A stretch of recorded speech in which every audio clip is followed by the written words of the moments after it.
Hi to all, welcome to my channel study with Nancy. सभी को राम राम, सभी को सत श्री अकाल, सभी को खम्मा गणी और सभी का स्वागत है हमारे चैनल के ऊपर और सभी को गुड मॉर्निंग। सो आपको जो है वो सबसे पहले मैं आपको बता दूं कि जो हमारी जिला दर्शन की सीरीज चल रही थी उसके में जो है वो आज हम दूदू डिस्ट्रिक्ट के बारे में पढ़ेंगे, यानी कि क्या क्या पॉइंट्स बन जाते हैं दूदू डिस्ट्रिक्ट के बारे में, उसके बारे में पढ़ेंगे। राजस्थान के सबसे छोटे ज़िले के बारे में पढ़ेंगे, नाम इतना छोटा है दूदू, तो उसके बारे में जो आज हम देखेंगे कि इसमें जो वो कौन कौन से अच्छे अच्छे फैक्ट्स बन जाते हैं उसके बारे में पढ़ेंगे। तो सबसे पहले हम स्टार्टिंग करते हैं कि जो दूदू डिस्ट्रिक्ट जो आता है इसका गठन कब हुआ था, यानी कि इसका गठन जो है वो कब किया गया था। तो 7 अगस्त 2023 को इसका गठन किया गया था। किस कमेटी का गठन किया गया था, यानी कि समिति का कौन से का गठन किया गया था दूदू डिस्ट्रिक्ट या अन्य सभी जिले बनाने के लिए। तो राम लुभाया समिति का जो वो गठन किया गया था, राम लुभाया समिति का गठन किया गया था। नेक्स्ट अगर हम बात करते हैं तो हमारे दूदू डिस्ट्रिक्ट जो आता है इसमें कितने उपखंड आते हैं। तो सबसे पहले हमने जो वो सारे जितने भी डिस्ट्रिक्ट बने थे उनके जो वो उपखंड और तहसीलों के बारे में बात करी है, यानी कि ये तो है कि हमने सभी के उपखंड और तहसीलें देखे हैं। तो अब हम जो वो दूदू डिस्ट्रिक्ट के बारे में देखते हैं कि इसमें जो कितने उपखंड आते हैं। तो दूदू डिस्ट्रिक्ट जो आता है इसमें हमारे राजस्थान के जितने भी जिले आते हैं उनमें सबसे कम जो उपखंड और तहसीलें जो आई है वो हमारे दूदू डिस्ट्रिक्ट में आई है। तो कितने उपखंड आए हैं, तो ओनली 3 जो है वो इसमें उपखंड आते हैं। 3 उपखंड कौन से आते हैं, तो मोजम्माबाद आता है और एक जो आता है वो दूदू आता है, और एक डिस्ट्रिक्ट जो आता है वो डिस्ट्रिक्ट क्या आता है, एक उपखंड जो आता है वो फागी आता है, सॉरी। नेक्स्ट बात करते हैं कि इसमें तहसीलें कितनी आती है। तो तहसीलें भी जो वो 3 आती हैं, मोजम्माबाद, दूदू और एक आता है फागी जो आता है इसे राजस्थान की अयोध्या भी नगरी कहा जाता है। राजस्थान मतलब अब हम बात करते हैं कि जो दूदू जिला जो आता है वो न तो जो है वो अंतर्राष्ट्रीय सीमा बनाता है और न ही अंतर्राज्यीय सीमा बनाता है। मतलब मोस्टली ये है कि दूदू डिस्ट्रिक्ट जो आता है वो न तो अंतर्राज्यीय सीमा बनाता है न ही जो वो अंतर्राष्ट्रीय सीमा बनाता है। तो दूदू डिस्ट्रिक्ट जो आता है उसके सीमावर्ती जिले कितने आते हैं, यानी कि कितने जिलों के साथ में जो ये सीमा साझा करता है। राजस्थान के कितने जिले आ जाते हैं जिनके साथ में दूदू डिस्ट्रिक्ट जो वो सीमा साझा करता है। तो राजस्थान के 3 डिस्ट्रिक्ट ही आते हैं जिनके साथ में जो ये सीमा साझा करता है। 3 डिस्ट्रिक्ट कौन से आते हैं, तो एक तो जो आता है वो जयपुर ग्रामीण आता है, जयपुर ग्रामीण से जो है सीमा साझा करता है। और दूसरा जिला कौन सा आता है, तो दूसरा जिला जो आ जाता है वो अजमेर आ जाता है, अजमेर के साथ में सीमा साझा करता है। तीसरा जिला कौन सा आ जाता है, तो तीसरा जिला जो आ जाता है वो दौसा आ जाता है। दौसा क्या है, तीसरा जिला जो आता है वो टोंक आता है, यानी कि तीसरा जिला किसके साथ में सीमा साझा करता है, तो ये टोंक के साथ में जो वो सीमा साझा करता है। तीसरा जिला जिसके साथ में सीमा साझा करता है तो वो टोंक डिस्ट्रिक्ट आता है, यानी कि जयपुर ग्रामीण के साथ में सीमा साझा करता है और एक अजमेर के साथ में सीमा साझा करता है और एक टोंक के साथ में सीमा साझा करता है। नेक्स्ट अगर हम बात करें तो जो दूदू डिस्ट्रिक्ट जो आता है वो किस संभाग में आता है, तो दूदू डिस्ट्रिक्ट जो आता है वो जयपुर से विभाजित होकर बना था, तो ये जयपुर संभाग में ही आ जाएगा। अब हम बात करते हैं कि जयपुर संभाग में जो कितने जिले आते हैं, तो एक तो जो है वो जयपुर ग्रामीण आता है, यानी कि जयपुर संभाग में जो कितने जिले आते हैं, तो एक जयपुर ग्रामीण आता है और एक जो आता है वो जयपुर ग्रामीण से अलग होकर, यानी कि जयपुर से अलग होकर कोटपुतली बहरोड जो है वो एक अलग जो है वो जिला बनाया गया था। और एक जो है वो अलवर जो है वो जयपुर संभाग में आता है। अलवर को विभाजित करके जो वो खैरथल तिजारा बनाया गया था, तो खैरथल तिजारा जो आता है वो भी जो है वो जयपुर संभाग में आता है। नेक्स्ट अगर हम बात करें तो दौसा जो आ जाता है, दौसा भी जो है वो जयपुर संभाग में आता है। दौसा और टोंक जो आता है वो भी यानी कि दौसा डिस्ट्रिक्ट जो आता है वो भी जयपुर संभाग में आ जाता है। और ये दूदू डिस्ट्रिक्ट जो आता है ये जयपुर से विभाजित करके बनाया गया था, इसलिए दूदू भी जो है वो किस में आएगा, तो जयपुर संभाग में आएगा। यानी कि जयपुर संभाग में कितने जिले आ जाते हैं, तो जयपुर ग्रामीण आ जाता है और कोटपुतली बहरोड आ जाता है, अलवर आ जाता है, खैरथल तिजारा आ जाता है, दौसा आता है, दूदू आता है। नेक्स्ट अगर हम बात करें तो दूदू डिस्ट्रिक्ट जो आता है वो किस जिले को तोड़कर बनाया गया था, तो दूदू डिस्ट्रिक्ट जो आता है वो हमारे जयपुर जिले को तोड़कर जो है इस दूदू डिस्ट्रिक्ट को बनाया गया, यानी कि जयपुर जिले को विभाजित करके जो वो दूदू जिला बनाया गया है। यानी कि किसको विभाजित करके जो है वो दूदू जिला बनाया गया है, तो जयपुर को विभाजित करके जो है वो दूदू जिला बनाया गया है। नेक्स्ट अगर हम बात करें तो यहाँ पे जो वो जलवायु कैसी आ जाती है, यानी कि दूदू डिस्ट्रिक्ट जो आता है इसकी जलवायु कैसी आती है, तो यहाँ पे जो वो उपाद्र जलवायु प्रदेश पाया जाता है। यानी कि यहाँ की जलवायु कैसी आती है, तो उपाद्र जलवायु प्रदेश पाया जाता है। उपाद्र जलवायु प्रदेश जो है वो दूदू डिस्ट्रिक्ट आता है। नेक्स्ट अगर हम बात करें तो कुछ अगर हम कोपेन के अनुसार देखें, कोपेन के अनुसार देखते हैं तो कोपेन के अनुसार यह किस जलवायु प्रदेश में आता है, तो कोपेन के अनुसार ये जलवायु प्रदेश में आता है, वो आता है CWG यानी कि कोपेन के अनुसार जो जलवायु प्रदेश के अनुसार CWG में आता है, तो टीवॉर्थ के अनुसार किस में आता है, टीवॉर्थ के अनुसार जो है ये किस जलवायु प्रदेश में आता है, तो टीवॉर्थ के अनुसार यह आता है BSH में आता है, BSH में आता है। BS यानी कि टीवॉर्थ किसके बारे में बताना चाहते हैं, तो उष्ण व अर्ध उष्ण, उष्ण व अर्ध उष्ण कटिबंधीय,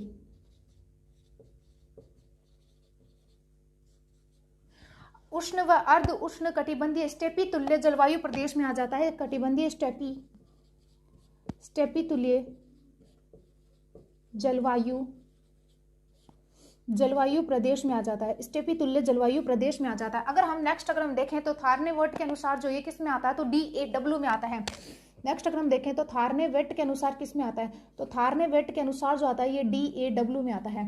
थार्नेवेट के अनुसार जो है किस जलवायु प्रदेश में आता है, तो थार्नेवेट के अनुसार जो है ये DAW में आता है। उन्होंने इसको जो है वो उष्ण आर्द्र प्रदेश बताया है, यानी कि दूदू डिस्ट्रिक्ट जो आता है इसको उन्होंने जो वो उष्ण आर्द्र प्रदेश बताया है, उष्ण आर्द्र प्रदेश बताया है।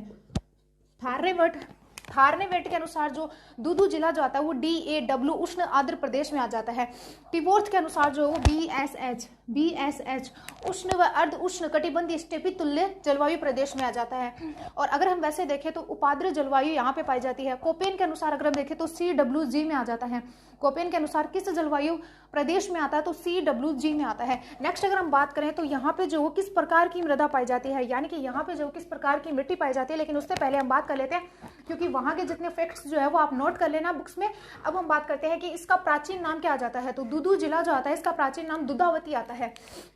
मतलब दूदू जिला जो आता है इसका प्राचीन नाम क्या आता है, तो दूदू डिस्ट्रिक्ट का जो प्राचीन नाम जो आता है वो दुधावती आता है, दुधावती आता है। नेक्स्ट हम बात करते हैं तो दूदू जिला जो आता है यहाँ पर एक गांव आ जाता है, नया गांव। नया गांव के संबंध में क्या फैक्ट्स बन जाते हैं, तो राजस्थान का प्रथम सोलर गांव, यानी कि राजस्थान का प्रथम सोलर गांव जो आ जाता है वो नया गांव आ जाता है, नाम ही नया है। दूदू डिस्ट्रिक्ट जो आता है इसमें ज़्यादा फैक्ट्स नहीं बनेंगे, नॉर्मल से फैक्ट्स बनेंगे क्योंकि ये जितना बड़ा डिस्ट्रिक्ट तो है नहीं, राजस्थान का सबसे छोटा जिला आता है, इसमें सबसे कम तहसीलें आती है, इसमें सबसे कम उपखंड आते हैं, तो इसमें फैक्ट्स भी जो है वो कम ही बनेंगे क्योंकि छोटा सा जिला है। तो नेक्स्ट अगर हम बात करें तो एक यहाँ पे गाँव आ जाता है चोरू गाँव। चोरू गाँव जो आता है इसके संबंध में क्या फैक्ट्स बन जाते हैं, तो यहाँ पे जो है वो संत धन्ना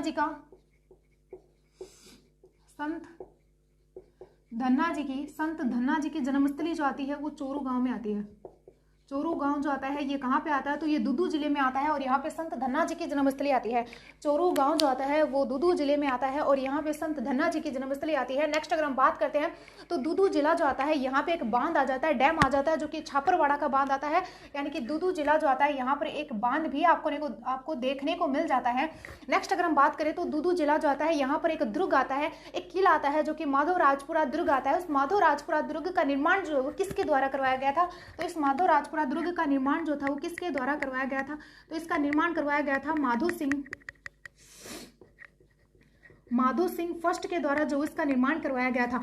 अब इसका निर्माण जो है वो क्यों करवाया गया था, तो क्यों इसलिए करवाया गया था क्योंकि माधो राज सिंह ने मराठा विजय की खुशी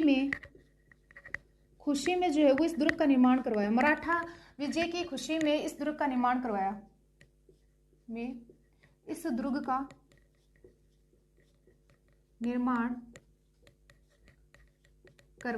और ये दुर्ग कहाँ पे आता है, तो ये दुर्ग जो आता है वो फागी तहसील दूदू जिले में आता है, फागी तहसील दूदू जिले में आता है।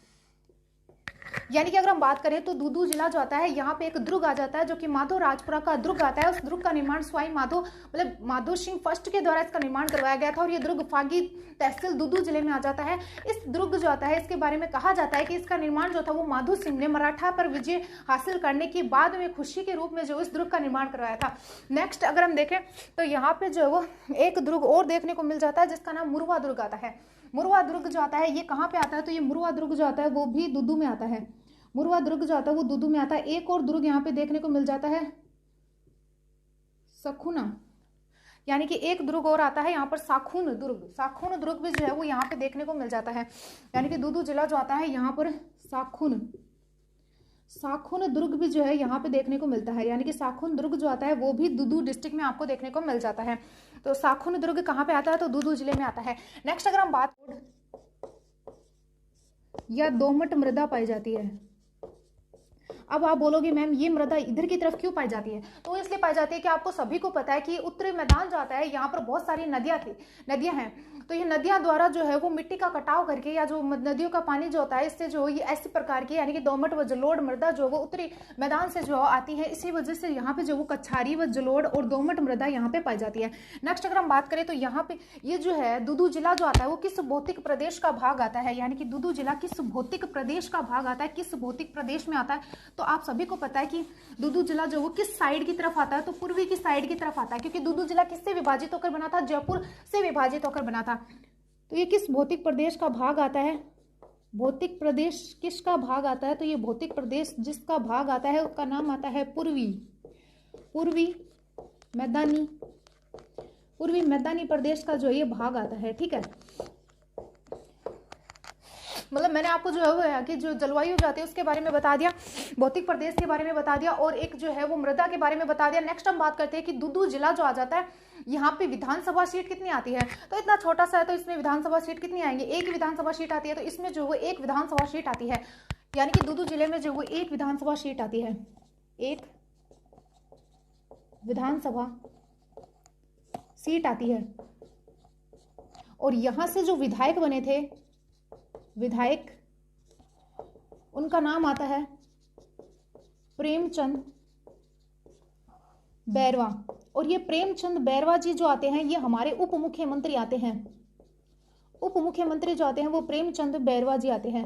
ये अयोध्या क्या औषधि और वेद के जो है वो मंत्री भी आते हैं। तो इसके बारे में जो मैंने वीडियो बना दिया, आप देख लेना किसके मंत्री आते हैं। नेक्स्ट अगर हम बात करें तो जो दूदू डिस्ट्रिक्ट जो आता है इसकी आकृति कैसे आती है, यानी कि इसकी आकृति जो किस प्रकार की आती है। तो मैंने आपको पहले ही कहा था कि दूदू डिस्ट्रिक्ट जो आता है उसका शेप जो आता है वो थोड़ा जम्मू कश्मीर की तरह मिलता जुलता है, यानी कि ऐसे सा शेप आता है इसका, ऐसा शेप आता है।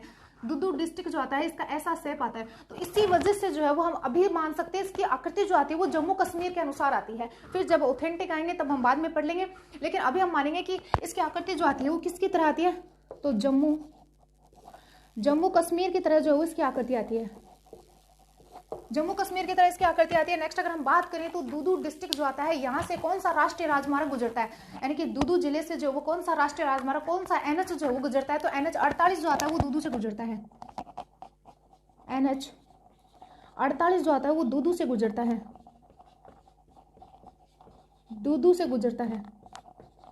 NH 48 जो आता है वो दूदू से गुजरता है। नेक्स्ट अगर हम और फैक्ट्स के बारे में बात करें तो यहाँ पे जो है प्रथम कलेक्टर कौन आती है, क्योंकि बाई चांस हो ना ऐसा पूछ ले आपसे क्वेश्चन और फिर वहाँ पे आपको याद ना आए तो आप देख लो कि प्रथम कलेक्टर कौन आती है, यहाँ की दूदू डिस्ट्रिक्ट की प्रथम कलेक्टर कौन आती है, यानी कि दूदू डिस्ट्रिक्ट की प्रथम कलेक्टर जो आती है वो अर्तिका शुक्ला आती है, अर्तिका शुक्ला जो आती हैं वो इनकी प्रथम कलेक्टर आती हैं। ठीक है, नेक्स्ट हम बात करते हैं कि हमने इनके प्रथम कलेक्टर के बारे में बात कर ली। अब हम बात करते हैं कि दूदू डिस्ट्रिक्ट जो आता है इसमें और क्या क्या फैक्ट्स बन जाते हैं। तो दूदू डिस्ट्रिक्ट जो आता है यहाँ पर सबसे पहले मेट्रो हॉस्पिटल की शुरुआत जो थी वो दूदू डिस्ट्रिक्ट से की गई थी, यानी कि राजस्थान का पहला मेट्रो हॉस्पिटल जो है उसकी शुरुआत दूदू डिस्ट्रिक्ट से की गई थी। राजस्थान के सबसे कम उपखंड जो आते हैं वो दूदू जिले में आते हैं, राजस्थान में सबसे कम तहसीलें जो आती है वो दूदू जिले में आती हैं। और जो है वो क्या क्या चीजें आती हैं, तो यहाँ पे जो वो मरवा का दुर्ग यहाँ पे आता है, मुरवा का दुर्ग यहाँ पे आता है। और आधार कार्ड की रीलॉन्चिंग और आधार कार्ड की शुरुआत जो थी वो दूदू जिले से हुई थी। और एक जो है यहाँ पर देश की पहली ई सेवा केंद्र की शुरुआत करी गई थी, यानी कि ई सेवा केंद्र की शुरुआत जो थी वो दूदू जिले से की गई थी। देश के पहले ई सेवा केंद्र की शुरुआत की गई थी। राजस्थान में सबसे कम उपखंड आते हैं, राजस्थान में सबसे कम तहसीलों वाला जिला आता है। आधार कार्ड की रीलॉन्चिंग कहाँ से की गई थी, तो आधार कार्ड की रीलॉन्चिंग जो थी वो दूदू जिले से की गई थी। दूदू जिले से जो है वो आधार कार्ड की रीलॉन्चिंग की गई थी। देश का पहला जिला जो कि ग्राम पंचायत से जो है वो जिला बना है। क्योंकि ऐसा जो है वो पहली बार हुआ है भारत में। तो आपसे क्वेश्चन कर सकते हैं कि देश का पहला जिला, यानी कि भारत देश का पहला जिला जो कि सीधे ग्राम पंचायत से जो वो डिस्ट्रिक्ट बना है, यानी कि जिला बना है। क्योंकि जो दूदू डिस्ट्रिक्ट जो आता है उसको फरवरी 2023 में जो है वो कहा गया था कि इसको जो वो नगर पालिका घोषित करेंगे, लेकिन उसके बाद अब जो है वो इसको सीधा ग्राम पंचायत से जो वो जिला बना दिया गया। ये कौन सा डिस्ट्रिक्ट आता है? दूदू डिस्ट्रिक्ट आता है। इसके बारे में आपसे क्वेश्चन कर लेंगे। नेक्स्ट हम बात करते हैं कि दूदू जिले से जो वो और क्या फैक्ट्स बन जाते हैं। एक संबंध आता है एक व्यक्ति विशेष का, संत दादू दयाल जी। संत दादू दयाल जी का संबंध जो आता है वो दूदू जिले से आता है। कैसे आता है? तो संत दादू जी के संबंध में हम फैक्ट्स पढ़ते हैं तो उसमें हम सबसे पहले देखते हैं कि इनका जन्म कहाँ पे हुआ था। तो इनका जन्म जो था वो हुआ था अहमदाबाद दयाबेन के घर में जो है इनका जन्म हुआ था। ऐसे याद रखती हूँ मैं तो मतलब कार्टून से या फिर सीरियल से जो वो रिलेट करके कुछ चीज़ें याद रख लिया करो, जिसके ऐसे याद नहीं होता, कुछ चीज़ें जोड़ कर याद रख लिया करो। तो दादू दयाल जी का जन्म जो था वो अहमदाबाद में हुआ था। कब हुआ था? तो 1544 ईस्वी में जो वो इनका जन्म हुआ था। नेक्स्ट हम बात करते हैं तो इनके गुरु का नाम क्या आता है? तो दादू दयाल जी के गुरु का नाम जो आता है वो वृंदावन आता है। वृंदावन इनके गुरु का नाम आता है। नेक्स्ट अगर हम बात करें तो इनका सत्संग स्थल क्या कहलाता है? तो इनका सत्संग स्थल जो होता है वो अलख दरीबा जो होता है वो इनका सत्संग स्थल कहलाता है। नेक्स्ट अगर हम बात करें अगले पॉइंट की, अगर हम बात करें दादू दयाल जी जो आते हैं, इनका एक ग्रंथ आता है। दादू दयाल जी के ग्रंथ का नाम क्या आता है? तो दादू दयाल जी के ग्रंथ का नाम जो आता है वो काया बेली आता है। काया बेली जो आता है वो इनके ग्रंथ का नाम आता है। नेक्स्ट अगर हम बात करें इन्होंने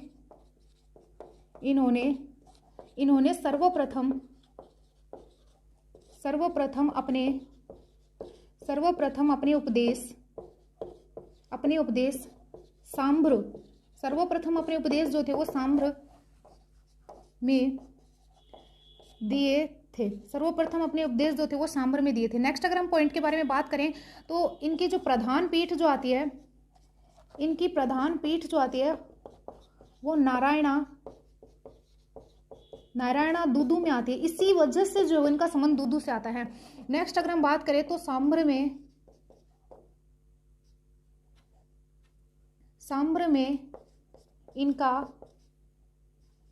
में इनका एक सत्संग स्थल आता है, यानी कि सांभर में भी जो है इनका सत्संग स्थल आता है। और एक अगले फैक्ट्स के बारे में बात करें जो कि बहुत ज्यादा इंपॉर्टेंट हो जाता है। तो 1585 ईस्वी में आमेर के भगवंत दास के साथ फतेहपुर सिकरी में अकबर से इन्होंने मुलाकात की थी। यानी कि संत दादू दयाल जी जो आते हैं इनका जन्म अहमदाबाद में हुआ था। इनके गुरु का नाम जो आता है वो वृंदावन आता है। और संत दादू दयाल जी जो आते हैं इनको राजस्थान का कबीर कहा जाता है। ये मोस्ट इंपॉर्टेंट क्वेश्चन है, इससे जो क्वेश्चन बन जाएगा। राजस्थान का कबीर कहा जाता है संत दादू दयाल जी को। लेकिन संत दादू दयाल जी को राजस्थान का कबीर जो वो किसके द्वारा कहा गया था? तो इनको जो वो मोतीलाल मेनारिया के द्वारा,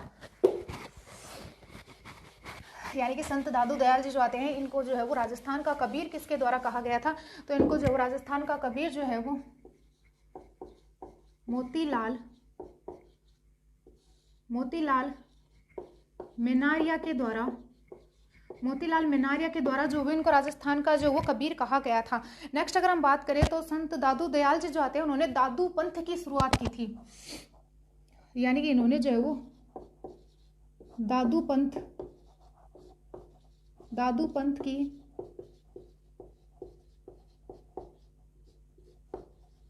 शुरुआत की थी।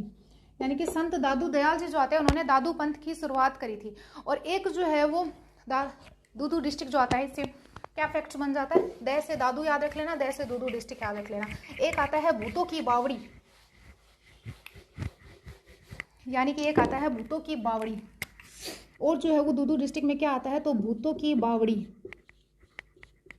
बावड़ी जो आती है वो कहाँ पे आती है? तो भूतों की बावड़ी जो आती है वो दूदू में आती है। और एक जो है वो भूतों के संबंध में और क्या फैक्ट्स बन जाता है? भूतों की नाड़ी कहाँ पे आती है? तो भूतों की नाड़ी जो आती है वो जोधपुर में आती है। और एक फैक्ट बन जाता है कि भूतों का गढ़ कौन सा आता है, तो भूतों का गढ़ जो आता है वो भानगढ़ का किला, जो कि बहुत ज़्यादा डरावना आता है। भानगढ़ का किला अलवर में आता है, वहाँ पे उसको जो है वो भूतों का गढ़ कहा जाता है। एक अगर हम बात करें तो भूतों का गांव किसको कहा जाता है, तो भूतों का गांव जो होता है वो किसको कहा जाता है, तो वो कुलधरा, कुलधरा जैसलमेर में आता है, उसको जो है वो भूतों के गांव के नाम से जो है वो जाना जाता है। ये जो है वो भूतों के संबंध में कुछ फैक्ट्स बन जाते हैं, तो आप इनको जो है वो याद रख लेना। नेक्स्ट अगर हम फैक्ट्स के बारे में था, यानी कि दूदू डिस्ट्रिक्ट जो आता है, यहाँ पे एक मिशन आकाश अभियान चलाया गया था दूदू डिस्ट्रिक्ट से। और क्या फैक्ट्स बन जाते हैं उसके बारे में अगर हम बात करें तो मिशन आकाश अभियान, मिशन आकाश अभियान जो है वो कहाँ पे चलाया गया था, तो ये अभियान जो था वो दूदू जिले में चलाया गया था। लेकिन इसके संबंध में जो है वो आपको ये फैक्ट पूछ लेंगे कि ये मिशन जो आता है इसका संबंध किस चीज से आता है, तो कुपोषण व एनीमिया को दूर करना, कुपोषण व एनीमिया को दूर करने के संबंध में जो है ये मिशन आकाश अभियान जो है वो चलाया गया था। एक जो है वो व्यक्ति विशेष आ जाते हैं जिनका नाम आता है मानसिंह, यानी कि एक गांव आता है या तहसील आती है मोजम्माबाद। ये जो मोजम्माबाद तहसील जो आती है, इनसे एक व्यक्ति विशेष का संबंध आता है जिनका नाम आता है महाराजा मानसिंह। का जन्म जो था, महाराजा मानसिंह की जन्म स्थली मोजम्माबाद जो आते हैं वो महाराजा मानसिंह की जन्म स्थली आती है। महाराजा मानसिंह का जन्म कब हुआ था, तो 1550 ईस्वी में हुआ था, यानी कि मोजम्माबाद दूदू डिस्ट्रिक्ट में आता है। और 1550 में महाराजा मानसिंह की जन्मस्थली जो आती है वो मोजम्माबाद आती है। इसके संबंध में आपको क्वेश्चन कर लेंगे। और महाराजा मानसिंह जो आते हैं वो 12 वर्ष की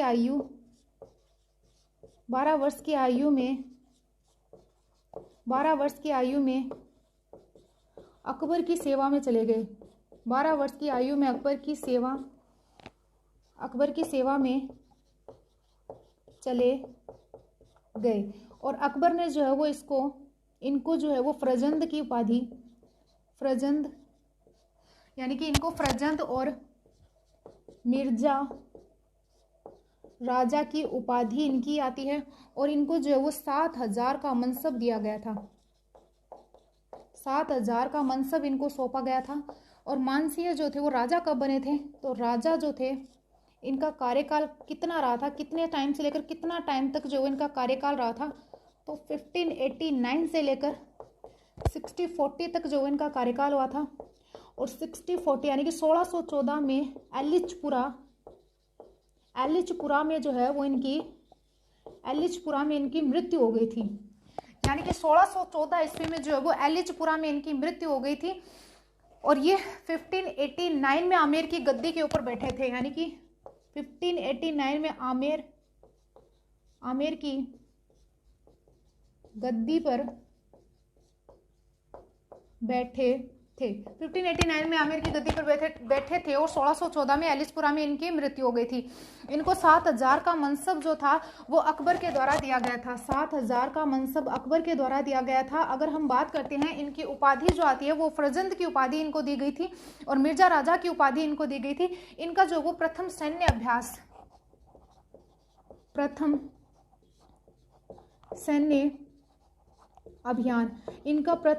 अभियान जो आता है वो 1569 को हुआ था, यानी कि महाराजा मानसिंह जो आते हैं इनका प्रथम सैन्य अभियान जो था वो 1569 को हुआ था। कहाँ पे, तो ये रणथंभौर में हुआ था। यहाँ पे हुआ था रणथंभौर में। नेक्स्ट अगर हम बात करते हैं तो इन्होंने जो है वो हमारे स्वतंत्र सैन्य अभियान कौन सा आ जाता है, यानी कि महाराजा मानसिंह का स्वतंत्र सैन्य अभियान कौन सा आता है, तो महाराजा मानसिंह का स्वतंत्र सैन्य अभियान कौन सा था, तो ये था हमारा जो हल्दी घाटी का जो युद्ध हुआ था वो इनका स्वतंत्र सैन्य अभियान था। स्वतंत्र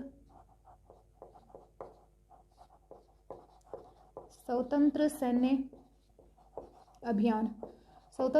अभियान कौन सा था, तो स्वतंत्र सैन्य अभियान था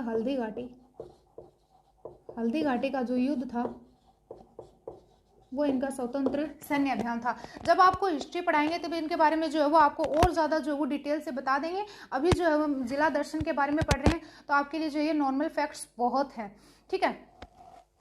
मतलब जब हम हिस्ट्री पढ़ेंगे तब हम आपको जो है वो अलग से जो है वो अच्छे से पूरे कॉन्सेप्ट के साथ में पढ़ाएंगे। अभी जो है वो आप जिला दर्शन में इतना याद रखो। नेक्स्ट अगर हम बात करें तो ये राजस्थान का जो वो क्षेत्रफल की दृष्टि से सबसे छोटा जिला आता है।